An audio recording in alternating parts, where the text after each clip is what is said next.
Hello guys, it has been a while since I've been in front of the camera. The last 3 or 4 videos I've put out have all been crit footage where I'm behind the camera. So here I am, my face is here, I still exist. And let me just clip this on here. I had a very interesting random interaction. A brand reached out to me on Instagram and they sent me this. I've never seen a parcel with so much sticky tape on it before. Now, as you guys know, everyone loves a good duopoly. We love our Coles, Woolworths, our Garmin Wahoo, our Shimano SRAM. We just love a good duopoly here. But every now and then, a new player comes to the market because they've got something to share. So let's go and unbox this, get all this sticky tape off and check it out. So this parcel is from Magene, and this is the most sticky tape and notice stickers I've ever seen on a parcel, and it took me forever to open up. But here it is right here. They sent me their C606 head unit, a heart rate monitor which goes on your arm as an armband, and also a rear light which is programmable, which is really cool. So the format of this video is I'm going to go through the hardware, a review of the hardware of the head unit, a review of the software. I'll talk a little about the pricing as well as my final thoughts now that I've used the head unit for a couple of weeks. And then the last thing I'm going to go through is I'm just going to give a quick review of the optical armband as well as the rear light. So the appearance of the Magene head unit is quite interesting. When I first took it out of the box, I almost thought it was an identical replica of a Garmin head unit. But when I put them side by side, you can see that the Magene is slightly bigger than the Garmin. And one thing I will point out though is that Garmin seems to have thinner bezels. This has slightly thicker bezels and then has the Magene name on top of the screen there. In terms of build quality, it actually feels quite good. It does have a plastic shell, which is the same as all the other head units that are on the market. It's got a button at the top, which is power, and then a button at the bottom to pause and start again your activity. And then one really cool feature that for some reason Garmin hasn't brought in yet, but it's got a USB-C port. So thank God, and let's end micro USB. When it comes to these kind of head units, especially ones that are touchscreen, having a very responsive touchscreen is very, very important, and I'm happy to report that the touchscreen on the Magene head unit is quite good. There is no lag at all. It's very, very responsive when flicking through pages, moving up and down through settings, as well as touching the screen. It's really responsive, just as good as the Garmin, I'd say. So just for reference, I use a Garmin 830, which came out a few years ago, and I've been using it almost every day since then. But I'd say that in terms of the hardware of this head unit, it's quite good. One other thing I want to touch on is the battery life. The battery life is just insane. I have no idea how they made it so good, but I used this Magene head unit for 2 weeks straight, riding about 3 or 4 times that week. And I only got through about 60% of the battery, so it was full. And then by the end of 2 weeks, I think it's still on about 38%. So it must have some crazy battery efficiency. Next up is the software. So a lot of the things that you do on the Magene head unit is actually controlled by the phone. So you pair them together and you sync them. And then when you're on the phone, that's where you set up your data screens. Magene are very good in giving you a lot of different options for setting up your data screens. For example, here you can see that there is a plethora of options when it comes to how many data units you want to have on your screen, as well as what you can put on there. And there's actually quite a few combinations of showing a piece of data, and it can give you like a graph. Or for example, one that I run on my head unit is it tells me my power, and then on the left and right side it says the average power and the max power. Just cool little stats to have on the screen, and you can definitely make a screen while you're riding of exactly what you want to see. I haven't really used the navigation too much. I didn't find it fantastic. One big difference between the Magene head unit and the Garmin one is it didn't really come up with street names. I wasn't looking too closely, but for example, the Garmin will tell you, you need to turn left in 50 meters onto this street, and then the Magene would just tell you need to turn in 50 meters. The accuracy of it was okay. There was quite a few times where I said I was off course, but there wasn't really any options of where it wanted me to go. And when you're off course, it tends just to draw you a straight line back onto the course, whereas Garmin would tend to reroute you. That being said, Garmin's rerouting is not the greatest sometimes. It would tend to put you on pretty inefficient routes. But look, I think the Garmin has the slight edge in terms of routing, but the Magene, I think, does an adequate job. Now, getting your routes onto the machine is a little bit more tricky. For people who use Garmin's now, you would know that you can almost just save things on Strava and it will automatically sync straight to your Garmin head unit. For this one, you have to download the GPX. It's a bit more of a manual task.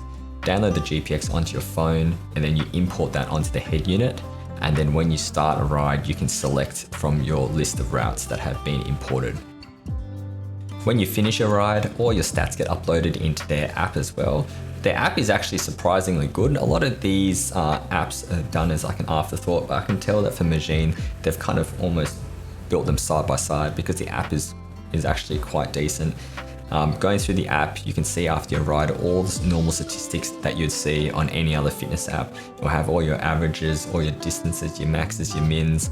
It's very good on the graphs as well, and you can delve into lots of the details there. So I think they've done a pretty good job with the app, and it shows you pretty much everything you'd like to see. If you think about it, these head units that we use, it's a lot of money for something that essentially only has one job. The retail price for this Magene head unit is $159 US. Converted to Australian, that's just under 250 AUD, and that still is about 1/3 of the price of an equivalent Garmin touchscreen head unit, which would now be the Garmin 840. That is a significant price savings right there. So here's my brutally honest review. The Magene head unit is essentially 80% of a Garmin. You get all the features of a Garmin, they all work pretty much as well, but it lacks a little bit of refinement. So around things like the navigation, connecting to Garmin sensors and stuff like that. I did get some small software bugs. For example, when some of my rides were uploading on the wrong day. These things aren't deal breakers, but it seems a little bit weird. But the good news about that is they're actively patching that. So I think every couple of weeks there's been a firmware update and they get rid of a lot of those little problems. But sometimes it kind of feels like you're almost like a beta tester for this stuff. And here's the big one for some people, which might be a deal breaker, is especially if you do cross-discipline sports.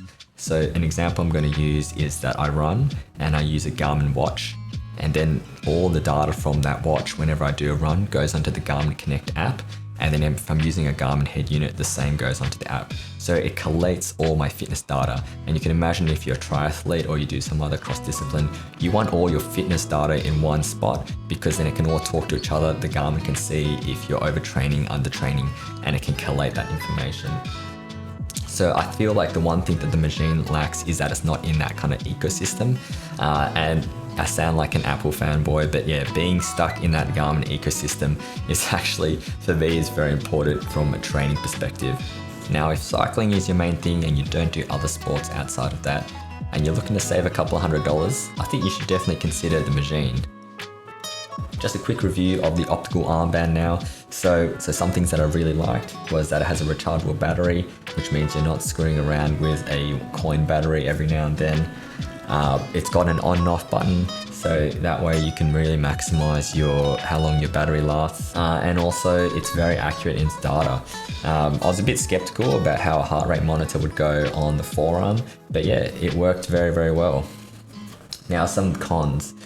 Well, you're gonna have to put up with how it looks. I know some people don't like the look of a heart rate strap on their forearm, but I also know that some people don't like wearing ones around their chest, so this could be a good compromise. This is a bit of a stickler one, but I think that having a heart rate monitor on your arm you're probably losing a couple watts of aerodynamic efficiency. I'm just gonna say it, like, it does stick out from your arm a bit. And then the next thing is, if you're wearing a long sleeve jersey, this will leave a little bump under there, like you have a tumor on your arm or something. So look, aesthetically, I would say it's not as appealing as a chest heart rate monitor, but it is a good other solution if you don't want to wear one on your chest. Now finally, the light. The light was actually really cool, packed with features. Once again, it connects to the same app that you use for the Magene head unit. And one cool thing about this is it's got little pixel art. So on the main settings screen, they've got a few default ones that you can use, and these ones even move. So you got a little ghost, or you can get a heart, or like a little spinning wheel.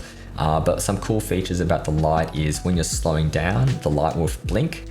And then when you stop, the light will go solid for a few seconds, and then it will revert back to the pixel art. And there is an element of customization as well, where you can customize what is shown on the little light so you can draw your own emojis and stuff. I was a bit too lazy to do that, but here's some footage of my friend Nicole using the light. So yeah, thanks for watching this little review of the Magene head unit as well as some of their associated accessories.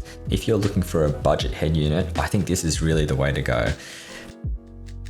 For such a cheap price, you're getting a feature-packed head unit.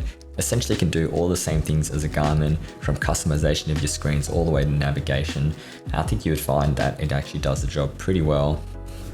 If you're already in doing other sports or you're already in the Garmin ecosystem, it's a bit hard to move away from that, so I can understand that the value for you might not be here. But yeah, thank you Magene for sending me this little goodie bag. I had a lot of fun using the head unit and testing out some of its features. And thanks guys for watching the video. If you found this video useful or helpful, please hit the like and the subscribe. And if you've used the Magene products before, why don't you let me know in the comments below and we can have a chat about it. Okay guys, see you in the next video. Bye.